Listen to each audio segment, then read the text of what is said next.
Hi guys, and welcome to Secret Graceland number 41. Let's jump in.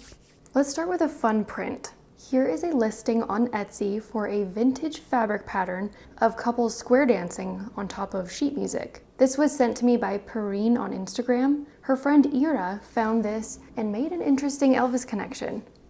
This is Elvis with fan and friend Barbara Jean Glidewell. This is her personal photo shared in her obituary when she passed away recently. The shirt he is wearing is a very similar print to the one of the couple square dancing. The Etsy listing is live and linked below if you want to dress like Elvis. Thank you to Ira and Perrine. Fans often talk about how Priscilla changed everything when opening the museum, when in reality only the front rooms, the foyer, living room, music room, and dining room were brought back to a mix of the 1950s and 60s. Gladys had a hand in designing the way Graceland initially looked like, and it mostly stayed that way for 17 of the 20 years that Elvis lived there, which can be seen in these photos of the living room and dining room taken in 1963 and shared with us fans by collector Fred Whobrey. Houses that become museums often get transformed into its peak era. They don't typically stay preserved the way it was left. I could go on about this, but it's beside the point. Although the front rooms have shed the red, the rest of the house is still in the 1970s. The kitchen, the more unique rooms like the jungle room, and the entire basement. They could have changed that in 1982 when Graceland was opened, but it was left just as it was. But what's also left are some pieces from the 1970s here and there in the front rooms. These days, the music room looks like this, with the 1960s blue-gray curtains and the white piano. It was changed to this a few years ago. Curiously, what's remained in here since 1974 and still does to this day are the guitar-themed side table with the pumpkin-shaped lamp on top. Here are those items in the mid-70s featured in the book Inside Graceland by Meghan Murphy. But before the gray curtains and white piano, for many years, it looked like this. A bit of different decor, but one thing that was still there from the mid-1970s is this mirrored room divider. This was left over from that time and was in this room for decades. I want to share a fun photo of this room. Taken during a photo shoot for People magazine in 1987, Elvis's real housekeepers, who were still employed at Graceland, took this silly photo peeking out of the music room. Left to right is Nancy Rooks, Pauline Nicholson, and Lottie Tyson. The caption at the bottom says, "The house on 14 acres in Memphis was his castle, but upkeep on Graceland was a drain on the $10 million estate that Presley left his daughter Lisa Marie. It was costing nearly $500,000 a year, including salaries for guards at Presley's grave, moved from the cemetery to the grounds. With Elvis buried there, the family couldn't put a for sale sign in the front yard," says Jack Sawden, executive director of Graceland. He opened it to the public in 1982. More than 1 million visitors have paid $6.50 adults and $4.50 kids for the basic tour. The plane is another $3.50. Graceland Enterprises now grosses $5 million a year, and earnings are expected to double in 1985 with a brand new shopping center across Elvis Presley Boulevard, eventually featuring a multimedia show, shops, and a hotel. Here is a still from the movie This Is Elvis, which was filmed in the house in 1981. This was a little closer in time to how Elvis last saw it, just with the red dining set switched back to the late 1960s one. In this view of the dining room, we can see the TV that Elvis had on the floor near the entrance. Today, it's still there and can be seen in the corner as we observe the dining room. Here's my photo of it up close. The most interesting and surprising to me are the mirrored pillars near the front door. When Graceland got redecorated in 1974, it looked like this. Here's the front door, and you can see those square pillars flanking the front door, holding up a couple decorative plants. Here's another look at the front door from inside the dining room. Now here is that spot today, and a few of my own photos. These are front and center when you first walk into the house, so it's interesting that these pieces, so glaringly from the 1970s, were not only left, but put in a prominent spot. Another leftover from the 1970s is the side table in the foyer hallway. Here is the foyer in the mid-1970s with all the red decor. Take a look at the mirror on the wall, the elephant sconces on the wall, and the side table with elephant heads for legs. Now here is that area today. Things that tourists might touch or bump into were removed, like the elephant tusks, but we've seen many things from the 1970s that were left intact, so not everything was changed.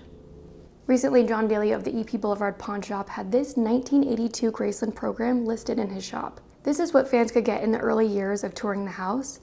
In the program was this photo of the foyer, and I was surprised at a few things. At this point, white carpet covered the entire front area. Dark-colored high-traffic carpet covers all walkways within the house for obvious reasons.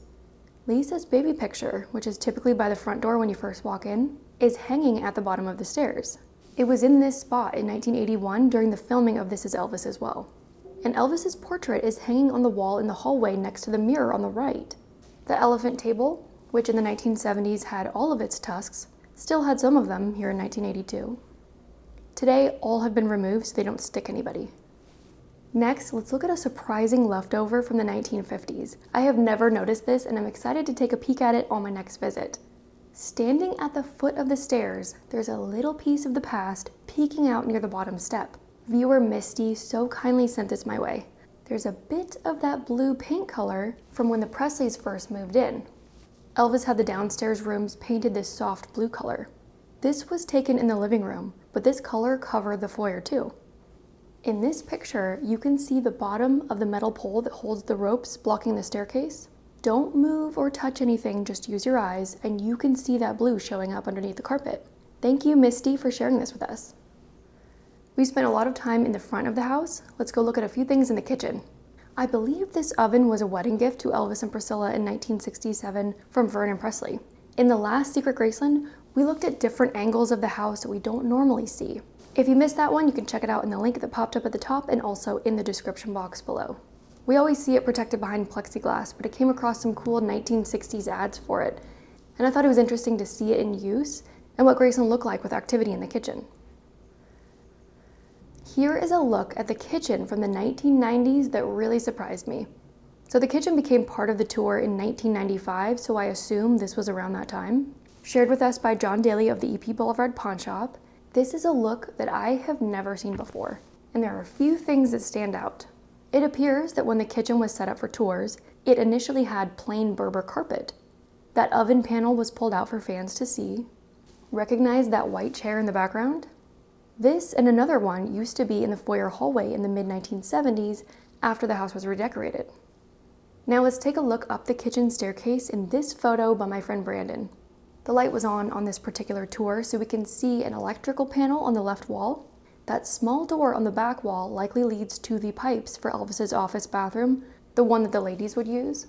And that door goes to the main staircase landing, not upstairs. Going around the corner from the kitchen, skipping the basement entirely. This is where you come up the stairs. That stone on the wall is part of the old exterior. Originally, the jungle room was non-existent, and the kitchen was the end of the house. Those steps lead to the kitchen back door that's still there. That curtain covers up a couple of windows, so let's take a look. Here's more of Brandon's photos of that spot. There's the kitchen door, and a peek at the window on the right. Again, this all used to be outside. Turning a bit more to the right, here is more of a view of the window behind the curtain. These windows just lead into the little corner of the kitchen. Now let's talk about a cool discovery in Graceland's attic. In the 1980s, Graceland ran a small newsletter called Graceland Express. In this volume, which covered April through June of 1986, I found a small article that was very interesting. It says, among Elvis's mother's things tucked away in the attic was her old jewelry box, which yielded two rare treasures to add to the exhibit: Elvis's original Social Security card and his original Selective Service registration card.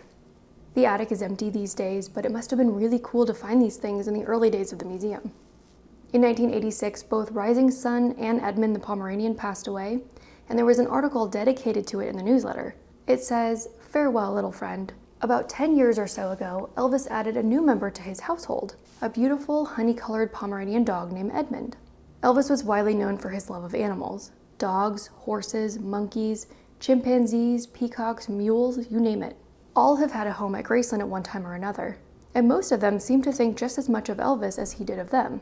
Well, that is, until Edmund. It wasn't that Edmund didn't like Elvis and that he didn't like to run upstairs many days and greet Elvis as he awoke. He did. One of his favorite napping spots was on a small rug in the jungle den. Often during the tours, he would casually walk out into the den and assume his position in that spot, then lie there absolutely perfectly still, with his ears perked and his eyes staring straight ahead as groups of visitors filed in and out to view the room. Almost invariably, the guests' attention would be drawn away from the tour guide and focus on Edmund. The tour guide could always hear their whispered debates over whether Edmund was a real dog or just part of the wildlife decor. He was so still. Just about that time, Edmund would make a quick move and then startle all of them. Let's look at something very unique from Graceland's office. This item is so cool. In 2023, Rockhurst Auctions had this up for sale from Nancy Rooks' estate. They are stamps from Graceland's office, from different time periods in Elvis's life, from 2 years old on the far right side, as well as famous photos of him performing on stage. This is the stamp side. And here is what they look like on the other side. Cool, huh? In the trophy building, there's an oddly shaped wall. Within the main display area, there's this strange curved wall.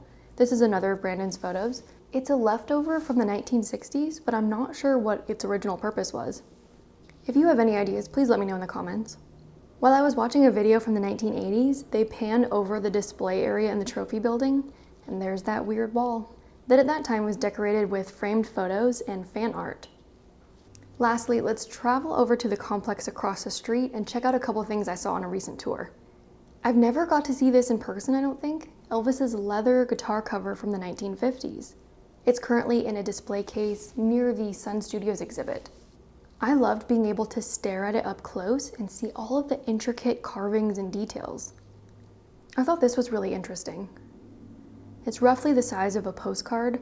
This metal Last Supper was found in a drawer in Elvis's bedroom. And that is it. Thank you for watching, and I'll see you in the next one.